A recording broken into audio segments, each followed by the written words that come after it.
Oh, hi. Welcome to my garage.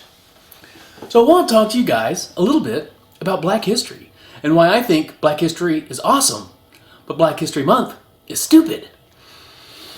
So, as a young man, I'm 46, and as a young man, when they first came out with or started teaching us about Black History Month and Black history as though it's somehow supposed to be separate from American history, I remember the very first story they told us. It was about a man named Garrett Morgan.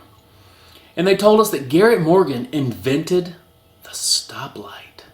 Now, mind you, in regular history, we were learning about Egyptian pyramids and the Sphinx and World War I and the Revolutionary War and bombers and all this cool stuff. And then we're supposed to be amazed at someone who invented the stoplight.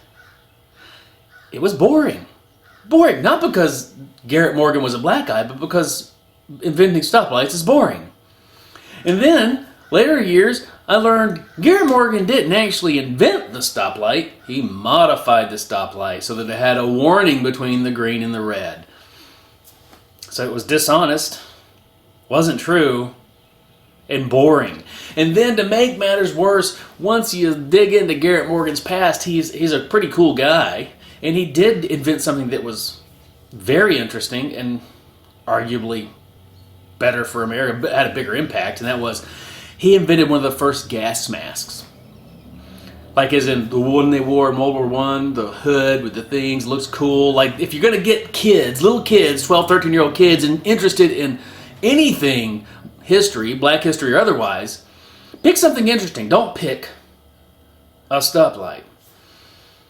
The reason Black History Month is stupid is because the people who are pushing Black History Month and have always pushed not always, but in my lifetime pushed Black History Month, aren't really interested in history, and they're not really good storytellers. What they're interested in is white knighting the history of Black America. And they're boring, and I wish they'd just shut up. I'm kind of a history buff. By no means am I a professor. I just love this stuff. I love history. And so over the years, I've not looking for black history, just looking through history, you come across black people who are freaking awesome. And I want to share some of those with you to share. So especially if you're, I have black friends who are my age, and they lamented when we were younger, like it was hard to find a black role model or a black hero to look up to because, the media back then would shove white people down your throat, but there weren't really any people that looked like them. And I empathize with that. That's weird. So anyway, I've come across some people that I think are awesome. Now, some of these people are awesome in a good way. Some of these people are really horrible people. So I'm going to share both because real history is, like if you're talking about a peoples, like the Germans were awesome people and the Germans were terrible people, right? Americans, same thing. White people, same thing. Latinos, whatever. Everybody, there's no... unless you're talking about angels from heaven, I don't think there's any race of really awesome people and angels from heaven in the Bible terrify me. Anyway, so let's start off. I have a little cheat sheet because I'm horrible with names. Just have some names here. I'm going to go by memory on most of these. So if I screw something up, don't excoriate me. Look them up. I'll put the names on the screen up here somewhere as I go. Look these guys up and girls up, and you'll find it's fascinating. History is fascinating. People are fascinating. In black history, black people are no exception. So the first one, Carrie Johnson, a teenager, with BLM and the riots and the police brutality and all that stuff in the news media. That's nothing new. Carrie Johnson was 17 years old, and they went to arrest her. I can't remember what for. Back then, it really didn't matter. You could be arrested just for offending somebody. They come to arrest Carrie Johnson, and she shoots, I think, multiple people, but I know she shoots and kills a police officer. Black girl kills a white cop. And here's the creme de la creme. She got off. They were going to charge her with manslaughter or murder or something, and she got off for self-defense. Go Carrie. I mean, I think she was 17 when it happened. 17-year-old killing cops? I ain't for killing cops, but this is not something you hear about from black history. Oh, and this wasn't 3 years ago. This was like 100 years ago. I forget when Carrie Johnson did this. I think it was like 1920 or something. So, another one, You've probably heard about this one. In 1921, Greenwood, Oklahoma, there was it was called the Black Wall Street. It was a black neighborhood near Tulsa that was very successful, very thriving. They had their own stock exchange and all sorts of stuff. And there was a riot, and the surrounding neighborhoods came in and just decimated this place, burned it to the ground. They actually apparently did some sort of aerial bombing. I got to look into that. I don't remember the history of that. So when I get done with this, I'm probably going to go look into that because I forget exactly. There's some sort of aerial bombing. They firebombed the town or some crap. If you want to know how bad Jim Crow was in that era of American history, look up Black Wall Street, what happened. And if you really want to dig down the rabbit hole, throw in there the Rothschilds and why, banks they don't own are kind of targeted. And we think of lynchings, like a lot of black history, for some reason they focus on lynchings a lot. I mean, I know why lynchings are in there, but it seems like a very morose thing to talk about. And we have this image of lynchings, and when I've done research, the lynchings, they're almost sugar-coated. They make it sound like it wasn't what it was. I mean, they make it like it was horrible. It was so worse than what I was taught. I'm talking cutting people into pieces, burning them, taking pieces of their body for souvenirs, that kind of bizarre, twisted, if you want to know what evil is. So, but not all lynchings ended with some dude hanging from a tree. And we have the Billie Holiday's Strange Fruit. It didn't always end in strange fruit. So there is the Camp Logan Mutiny, or the Camp Logan Riot, or the Houston Riot of 19... I should write dates down. I think 1917, 1918. So it was late teens. Anyway, this was a group of black soldiers. It was a black regiment. They came to get one of them or something along those lines, came to lynch them, and the blacks fought back. This is one of the coolest things in the world. If you go digging into blacks who fought back, and you see the picture of Malcolm X with his machine gun looking out the window, it says, "By any means necessary," that caption's so popular. Dude, that was happening way before Malcolm X. These guys fought back, and it's one of the few race riots where more white people died than blacks. You got to look that up. It's so fascinating. I mean, I'm not for anybody dying, but maybe someone trying to lynch someone else. I don't feel quite so bad about that. You can't talk black history without talking about Tuskegee. Two big things in black history happened in Tuskegee, probably more than two. But one was the Tuskegee experiments, and if you wonder why, if you're a white person watching this, or any other race other than black American, and you're wondering why black people seem to be a little apprehensive about the COVID vaccine, tune in. So, in the 30s, may have started before that, but anyway, in the 30s, early 30s, I believe, at a university in Alabama, they wanted to do some study, some research on syphilis. What are the effects of syphilis? So they told the surrounding black community, hey, come in for this study and you'll get free health care, you'll get free testing, you'll get free medicine, we'll take care of you. Because back then, most people, especially black people, had maybe never gone to a doctor in their entire lives. So this sounded like a great deal. So black people showed up in droves for this research and this free health care. The dirty little secret was they didn't give them any health care at all. And these men were showing up with syphilis. And all they were doing was giving them sugar pills or placebos, whatever, and sending them home. Well, studying them, checking them out, seeing how they were doing. And meanwhile, these men were going blind. If you know anything about syphilis, it is a nasty disease if left unchecked. They were going blind. It messes with your mind. They're going crazy. And these researchers didn't do anything for these people. They just used them as lab. It was a lab experiment. They were the rhesus monkeys of Tuskegee, Alabama. Even when it was discovered that penicillin would knock syphilis out, they didn't give these guys penicillin. They let these men go blind and crazy and die so they could have their fun little experiment. It was super twisted. Then the irony of that is, because not all black history is black people being oppressed.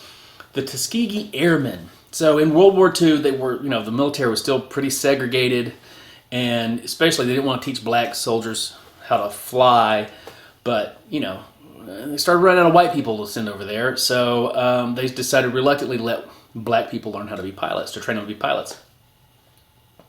A movie came out a few years ago called Red Tails. I think Spielberg did it. Fantastic movie. And from what I'm not a historian, of course, but from what I could tell, fairly accurate. They take some liberties, but these guys were apparently legendary pilots. Like, for obvious reasons, they felt like they needed to prove themselves. So they fought harder, they flew harder, they did better. And I actually knew a World War II B-17 navigator who was on missions escorted by the Red Tails.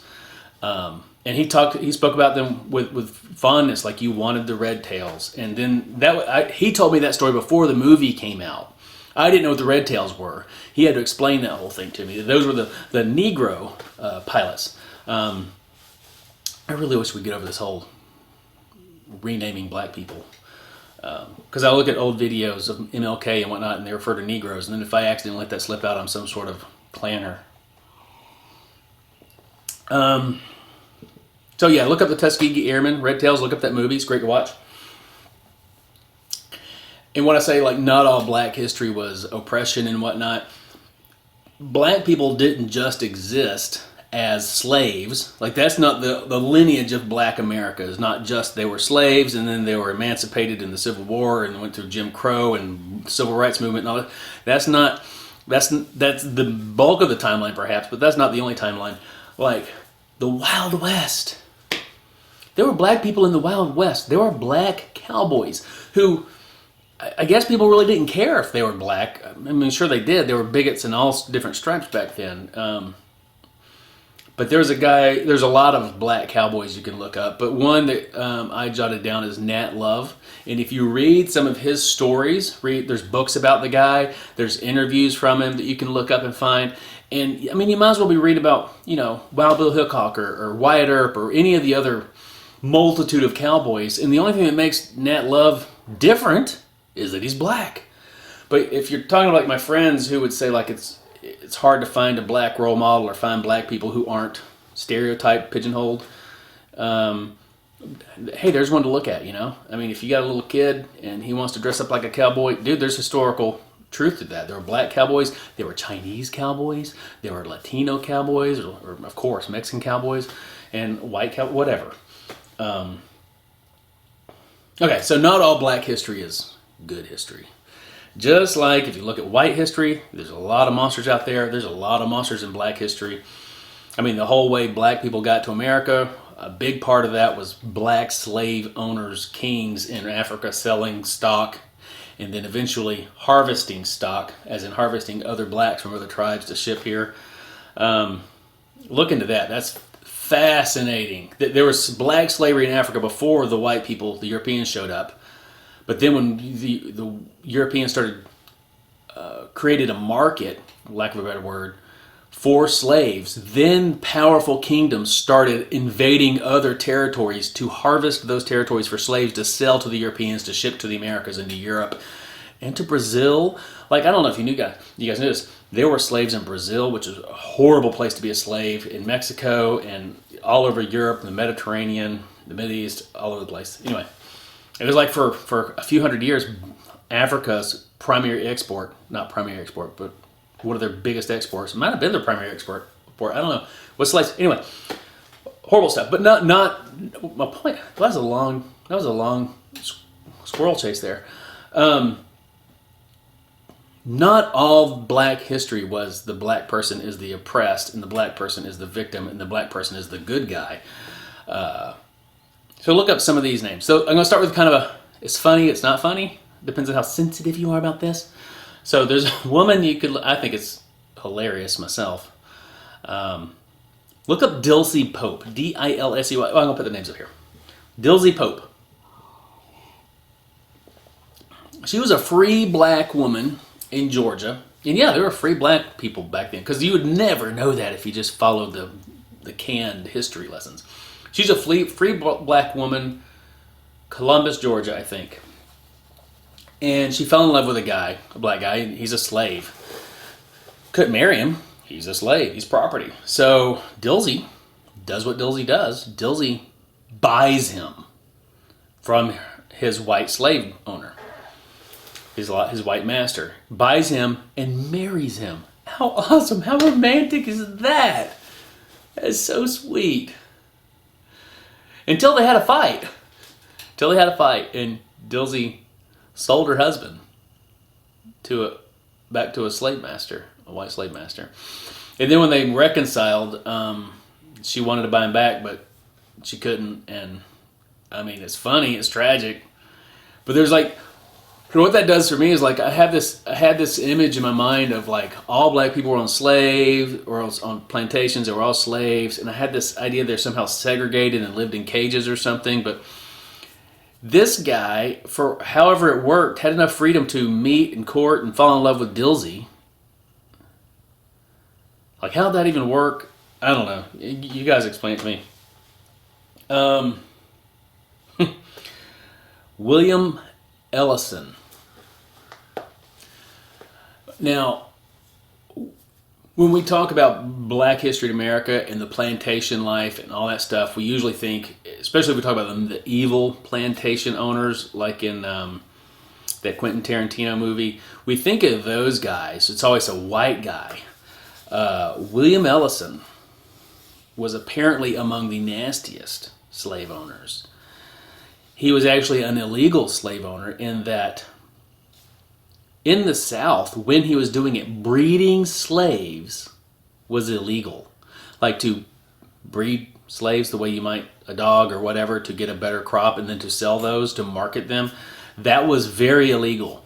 William Ellison was a black slave owner. He was a black slave breeder.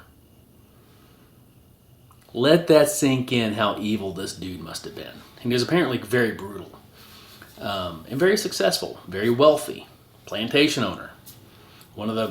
Of his time, one of the most successful plantation slave owners there were. So yeah, not all of them were good guys. But there were lots of heroic stories. I love hero stories no matter what. I mean, even if they're the bad guys, we were fighting the Germans or whoever in the past, and you hear these stories of people who were fighting for their countries and they were doing amazing things. I love those stories. And of course, Black history has a lot of those. And they are, in American history, they're very unique compared to in other places because blacks were historically oppressed. In the Revolutionary War, the colonial armies didn't allow blacks in the army. Obviously not, right? Well, something changed their mind. Partially through the war, something changed their mind. And that was I have to remember this is the 1st Rhode Island Regiment. Look these guys up. These guys, so back then you had the official colonial army, but then you had, militias all over the place. Like each, certain county, they'd raise a militia of soldiers, or certain states, and then you had the official colonial army. Well, the 1st Rhode Island Regiment was an all-black regiment from Rhode Island, imagine that, and they were apparently amazing. They were so amazing and so impressive that George Washington, they are why George Washington said, oh, blacks can fight. I didn't know they were capable, so let's have them fight with us. Heck yeah. And so they led to the colonial army having black regiments and actual enlisted black soldiers. Eugene Bullard, this dude, look up that guy, amazing story. In World War I, couldn't fight, wanted to fight to defend America, to defend the Allies. Went to France, became a French foot soldier. I don't remember exactly where he learned to fly a plane, how he became a pilot, but at some point the French stuck him in a plane and he becomes this awesome fighter pilot. In World War I, mind you, now these are like the cloth planes, these aren't P-51s. That's not World War II territory. He's flying the really primitive stuff. flies for the French, ends up flying for America, fights for America in World War II. Just an amazing guy. Tragic story. He like dies nearly destitute. Look up Eugene Bullard. He's amazing. Dorothy Vaughan and others. There are several of these ladies that were the big brains in NASA that helped put men on the moon. There's a movie about them too, Hidden Figures. Got to look those ladies up if you're looking for role models. And honestly, I don't care if you're black or white, man. Look up Bullard. Look up Vaughn. I don't care what race you are, what gender you are. These people are admirable and need to be remembered. I'm saving the best for last. I'm not a superhero, comic book, superhero movie kind of guy. I'm not into the Marvel stuff. I'm not into the DC comic stuff, Batman and Superman and all that crap. One of the few I actually enjoyed. I liked Wonder Woman, but I really liked Black Panther. I just liked the aesthetic of the movie, and the storyline was awesome. The Black Panther is not the black superhero. I've saved the best for last. You gotta look this guy up. So it's the Civil War. I think it was Charleston, South Carolina, or Savannah, Georgia. I forget where. I think South Carolina. There's a guy named, and I don't need a cheat sheet for this dude, Robert Smalls is the guy's name. Robert Smalls got mega balls. So, Robert Smalls is a slave, and he wants to escape and take his family with him. He's in the South. So, Robert Smalls, having big balls, steals a Confederate gunship, man of war, whatever you want to call it, battleship. It wasn't a battleship. Steals it.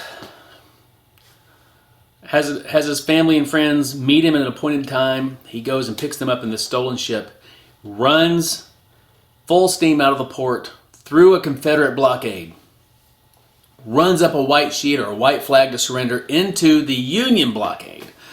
Luckily, they don't fire on him. Don't kill him, because all they see is a Confederate ship coming at him full speed ahead. Long story short, there's so many details of this guy's life and story, I can't even begin to fit it into a half-hour video. He really needs a full-length feature film about him.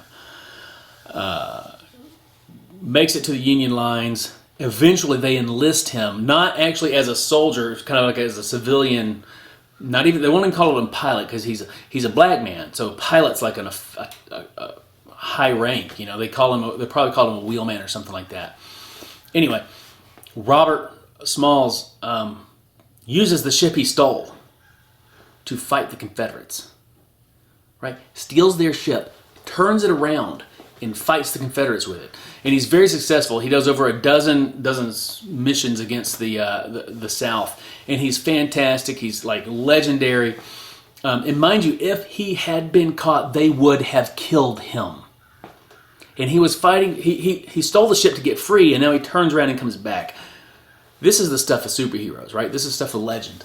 And then in one fight, was it the Battle of Sumter? Anyway, there was his ship, he wasn't the captain of the ship, he was just the wheelman. And the ship's getting torn up by the fort they're attacking. And the captain's like, abandon ship, chicken out, jump out, we're going to sink. And Robert Smalls is like, no. Robert Smalls takes command, rescues the ship, which is all beat up, and survives and rescues. And probably one of the reasons he's like, let's not surrender, is that he knew he was going to get hanged. So he had a little extra motivation. So he's a war hero, an amazing war hero for the North, for the United States of America. He's an awesome dude. You got to look this guy up. But the great thing about him, his story doesn't end there. After the war, he goes on to do other great things, not the least of which is to be a representative from South Carolina in the Senate. Or not the Senate, the House of Representatives. We have this idea that we didn't have black reps until recent times. This was right after the Civil War. He was elected to the House from South Carolina, the Deep South. Black history, like pretty much all history, is freaking awesome. Black history is awesome. It's amazing. To me, all history is amazing. It's like how we learn who we are and where we got to. Black History Month is kind of dumb. Any month that focuses on any little group and tries to segregate them out and say they're special, we need to give them special attention. it doesn't lift them up. It lowers them down. And instead of hearing about Robert Smalls, who is amazing, you hear about Garrett Morgan and his stupid light. His light's not stupid. The stoplight thing's cool and all, I guess. But Robert Smalls, why did we not hear about that guy? This is what happens when we practice racial identity, identity politics and all that stuff. People of all races and ethnicities and religions are freaking awesome. God made us that way. Time to stop dividing each other up. Don't let them do that to us. And if you're a white dude like me, and you got little boys like me, and they're looking for superheroes, Robert Small's not a bad place to start, man. I mean, you could go with white people or Asians or Latinos. It doesn't matter. Go with good people, awesome people. And Robert Smalls is one of them. And, yeah, he's black. I don't care. Anyway, and you shouldn't either. Love you guys. Happy February. It's not any history month to me. It's just February. And, yeah, God bless.